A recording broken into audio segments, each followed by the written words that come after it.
Welcome back. This is part 3 of the interview with Electro's first family of Newcleus. And we left off, we were basically just making our way into, what is it? Jam on Revenge? Yes. Without the hyphen? Yeah. Yeah. Yeah, so, Sunnyview. Sunnyview. Let's talk about it. Okay, well, I guess we get right to that if I pick up where we left off. Oh, let's start again. Where do you want to start? No. We're right there. So we ended up saying okay and going with web. Took this I think had to be 82. It might even have still been 81. No, it might have been 81 because I think Automan was recorded after we had the deal. It was written after we had the deal. But anyway, so it finally he puts it out on his own label, Mayhew Records. Okay. That's Joe Webb's label. And you wanted to hear this story. My son. Not this one. This is the baby. I know he's big, but he's the baby. My eldest son, Maurice, was born in '83. At that time, I'm working for the Parks Department. Okay. We used to clean Coney Island Beach. So, what we would do, we get there at 6 o'clock in the morning. We start on one end of the beach. It's a 5-mile stretch. And we'd walk the entire beach and clean the beach. So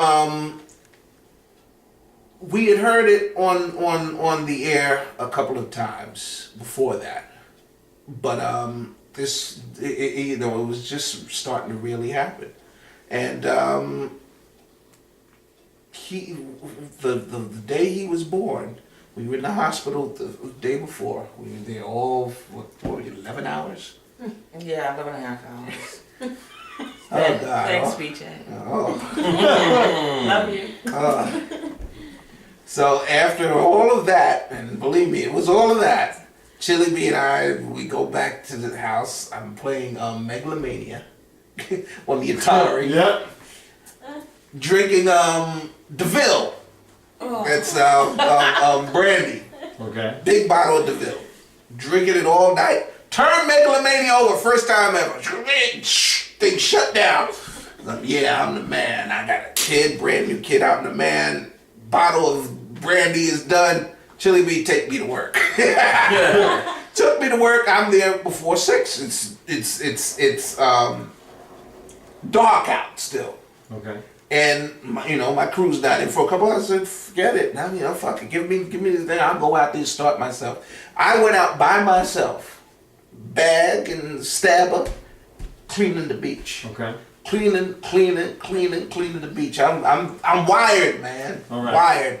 I get to where the pier is. Right. This is maybe 2 miles in, because then it's another 3 miles at least to Brighton.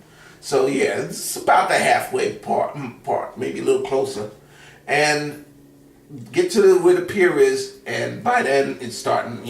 I'm starting to crash. So I climbed up in the lifeguard's chair, and I passed out the lifeguard's chair. Just sleep up there. I wake up a couple hours later. My crew is caught up. Wake me up, passed out on the lifeguard chair. They got a box with them. Song is on the radio.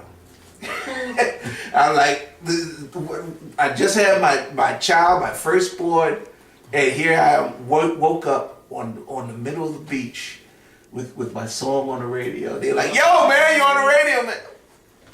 I think I quit, 2 weeks later? But we go out on my son's birthday every year now. I think it's 8 years in a row? Oh, well, he's going to be, since his 18th birthday, and this is going to be the 10th year. He's going to be 28, right? Yeah.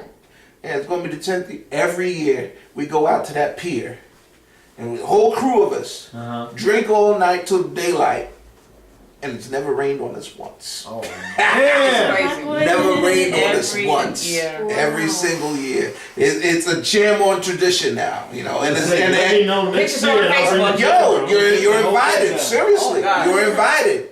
You're It's invited. only the men. Yep. No women. No women. Sorry, honey, I'm getting drunk with Newcleus. That's a male thing. It is a male only But- thing. All right. Anyway, so that's that. So Jonathan Farron again. This is how we started this. Okay. He was a DJ that played on WBLS. Okay. He was the first person to play Jam on Revenge. Okay. Yeah. Okay. So he used to rock it, and he basically made it popular. Then it got into rotation, was actually playing a regular time, but he had first rocked it. So Joe Webb, behind the strength of that, went to Sunnyview. Now Sunnyview was a subsidiary. Actually, he didn't go to Sunnyview. He went to Morris Levy, which was Buddha. Now I don't know if you know the name Morris Levy. Don't. Morris Levy.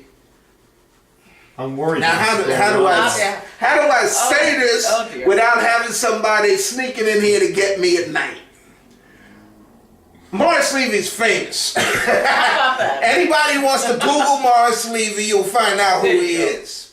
All right, but Morris Levy. If you hear the story about Frankie Lyman and the Teenagers? I do know the Frankie Lyman story. That's yes. Morris Levy. Okay. Okay, so Morris Levy was good for signing people up and taking their royalties and taking all that stuff. I think I can say that that's not a secret. Yeah. He was involved in quite deeper things. If you ever watch The Sopranos, you remember that guy Hesh, Tony Soprano's Jewish friend? Yes. That he's based on Morris Levy. Okay. Right? It's the same thing for the horse farm and everything. That's Morris Levy. Matter of fact, Sunnyview It's the is name of the named horse farm, right? Yeah. after Sunnyview Farms. His Okay. horse farm. Okay. All right, so Sunnyview was a subsidiary of Big Seven Music. That was Buddha, Roulette, Beckett. All of them were all Morris Levy. This is a subsidiary of one of his labels. So he signed over to there, and they re-edited Jam on Revenge. That's right. Anybody out there, you're looking for Jam on Revenge, the only true one that sounds exactly how we recorded it is on Mayhew. Because there's got to be about 10 other versions. But they're all re-edited this way and that way and all that. But anyway, so Jonathan Farron is the guy then who had broke it. They hire him to come in and do all of our stuff. Okay. Jonathan Farron was a whiz at effects. We have a lot to be thankful for with the effects that he put on our records, because it gave it that extra electro feel. I won't hate on the man. God rest the dead. He did that, but he also fucked up a lot of our music because he figured it was his. So he took it and did whatever he wanted with it. And my point, because a lot of people, well, maybe he made it better.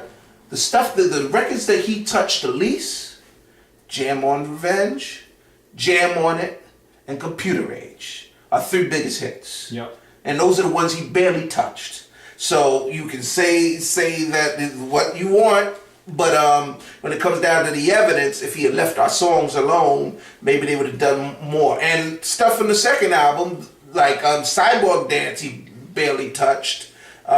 Space is the Place, he took out some of the vocals, but he barely touched it otherwise than that. And if you look, those are the best songs on them too. But anyway, all right, so that's who Jonathan Farron is. All right, where are we now? Now we're becoming the first hip-hop live band of all time. We're talking about taking the show on the road now. Okay, so I mean, is Jam on It live before the tour?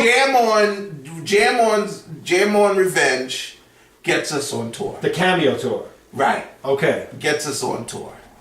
And can you wrap up in 5 minutes what it was like to tour with Cameo for 2 years? It was amazing. We weren't on the tour with them 2 years. It was just 6 months. Okay. Something like that. Oh, but just spanned over the 2 years. I got it. No.